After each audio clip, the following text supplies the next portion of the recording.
The bishops in their recent pastoral letter said most of all we need an honest account of how we must live in the future if generations yet to come are not to inherit a denuded and exhausted planet. And the other quote that interests me from them was that consumption rather than production has come to define us, and individualism has tended to estrange people from one another. And although they were talking about different things when they said that, I couldn't help but link them, that actually I wonder whether our individualism has actually left us to be less responsible about the planet. I mean, to put it crudely, I'll be gone by the time it's really a mess. Yeah, I think that's right. I mean, I was in Dubai not so very long ago, and in the middle of Dubai is a ski slope, which is, with real snow, which they create in Dubai. It's in an air-conditioned unit, and you sort of think, the amount of energy that you're using to create a ski slope in the desert is completely insane, but much more importantly, pointless. If you want to go skiing, go skiing. I mean, you don't have to ski in Dubai. It just doesn't make any sense. And when you have that extraordinary amount of waste of our resources on really kind of very, very petty things, I find it actually, very, very troubling. Look, I mean, I have children. My children are 13, 11, and 7 years old. I want them to have a lot of things when they grow up. I want them to have a country where the economy works, where public finances aren't completely messed up. But I also want them to have a country and a world where they can, take pride in it and enjoy it. My kids grow up in the countryside and they go out and they play in the woods and all this kind of stuff.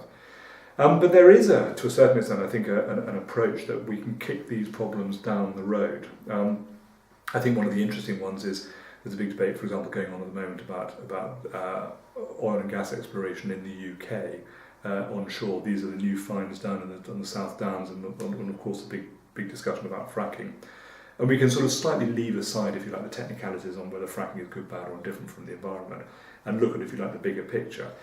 Does fracking and exploiting new finds simply push the determination to get renewables energies up and running properly just down the road? And I think to a certain extent it does. To a certain extent we have to respond to people's needs where there is fuel poverty, and actually I think it's very important that we do that.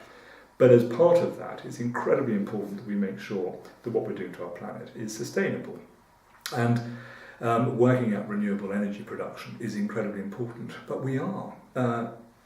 It's breathtaking when you look at how much energy people are using on a day-to-day basis, and including the amount of water they use to do such simple things as flush a lavatory, 35 litres of drinking water just to flush a lavatory.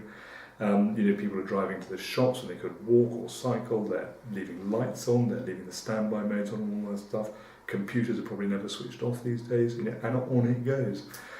And people wonder why energy bills are quite expensive. And so we are squandering a huge amount of this stuff.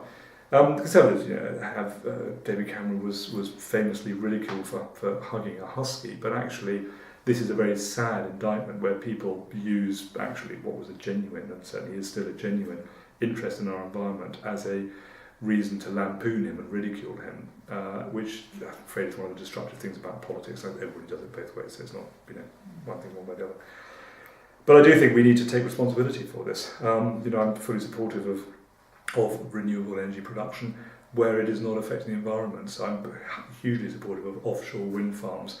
If somebody proposed to put a wind farm in the middle of the wild forest, I would be against it, because I think there's certain issues about them where you need to take pride in your local area, and that needs to maintain it being beautiful. But I do think renewables are very important, and looking after the planet. Plus the other thing, which of course we haven't really talked about, is the amount of waste that's thrown away.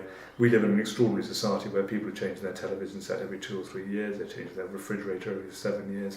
The white goods are being thrown away. A lot of it's being recycled. There's a lot of effort. Some of it's being built with you can't help but think. Built in obsolescence. Yeah. Yeah, exactly right. No, absolutely. I mean, we have an economy where you have to keep throwing your white goods away, otherwise the economy would collapse, because there wouldn't be enough demand for washing machines or fridges or whatever it happens to be. Some years ago, an amazing guy when I was working for Christian Aid from Uganda came, and he was horrified to see the level of consumerism and pollution here.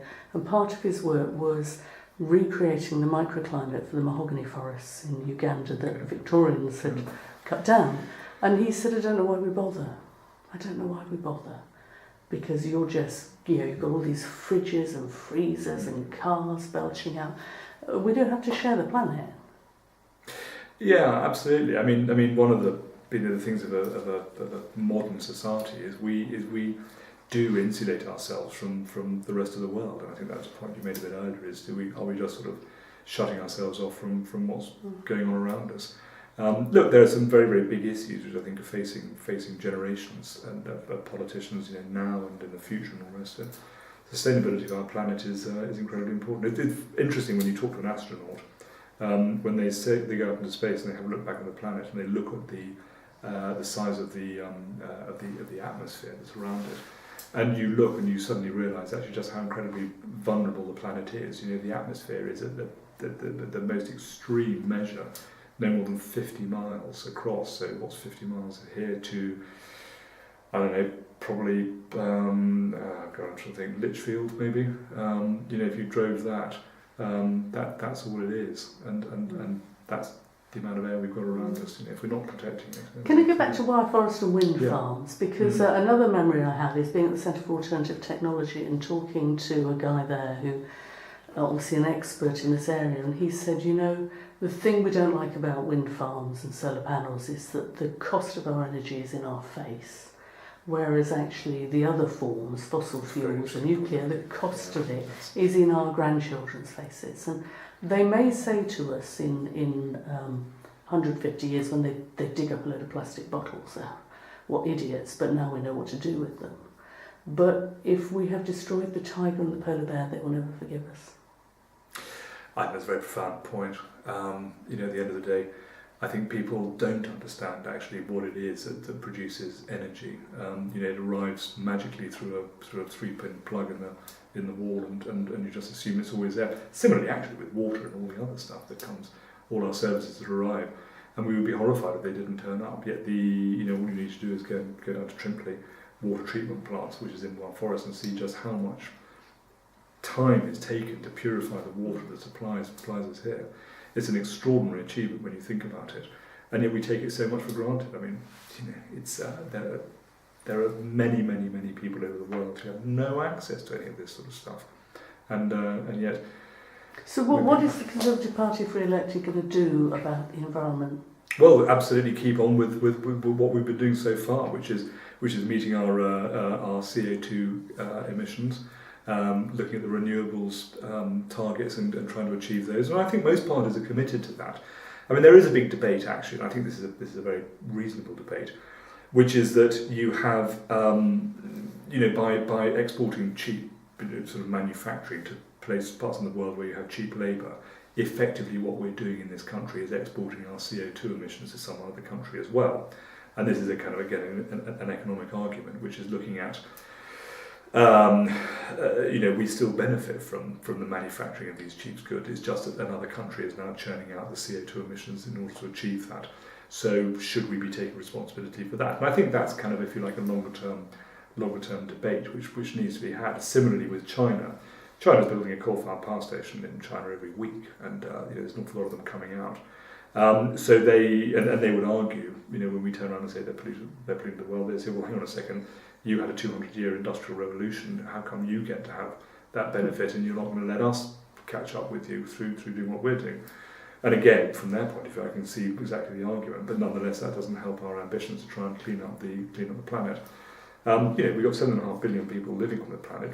Everybody's got to have a conscience. Because if 7.5 people do not take responsibility for their actions, we've got a huge, huge problem.